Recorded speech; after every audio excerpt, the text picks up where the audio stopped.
to choose my words extremely carefully here.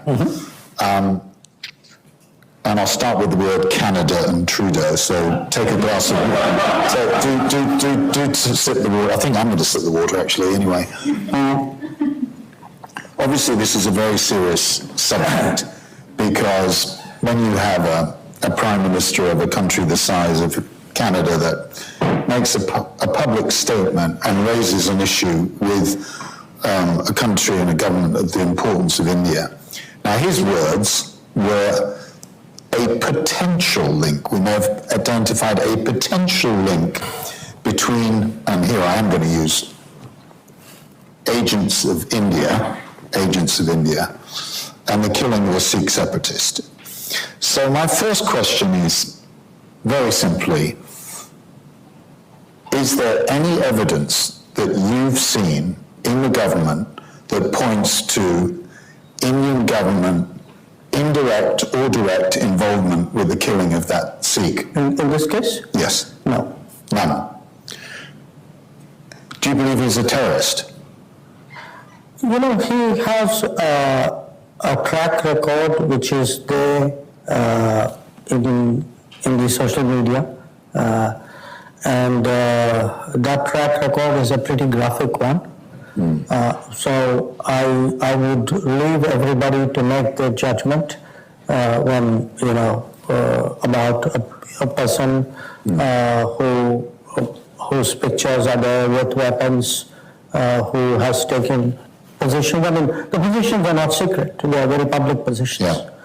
But my response, you know, to what Prime Minister Trudeau said is that we have told the Canadians, look, I mean, first of all, because you got to understand the context.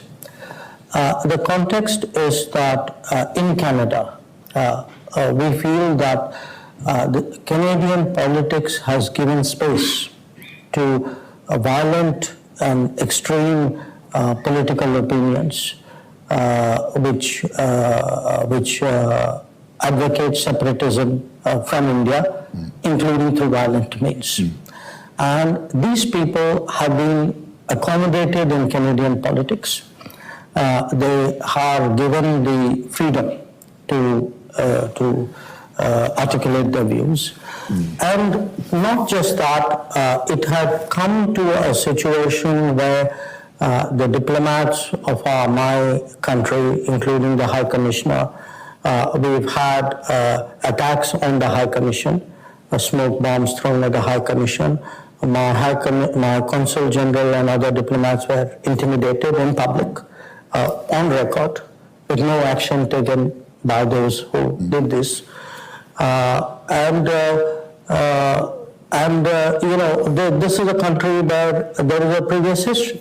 You know, for those who would be familiar with Lockerbie, we had a much bigger incident when an Air India plane, there were bombs put, in fact, on two planes. One fortunately landed before when the bomb went off, but the other one, there were 327 people who died when the plane crashed off Ireland.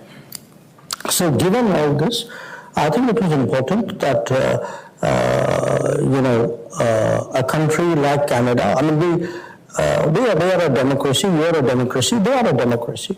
But freedom of speech and freedom of expression also comes with a certain responsibility, and the misuse of those freedoms and the toleration of that misuse for political purposes would be, to our mind, very wrong. Now, in the case of Mr. Trudeau, I have discussed it also with my own counterpart, I still do, and we have told them, saying, look, if you have a reason to make such an allegation, please share the evidence with us. We are not ruling out an investigation and looking at anything which they may have to offer. They haven't done so.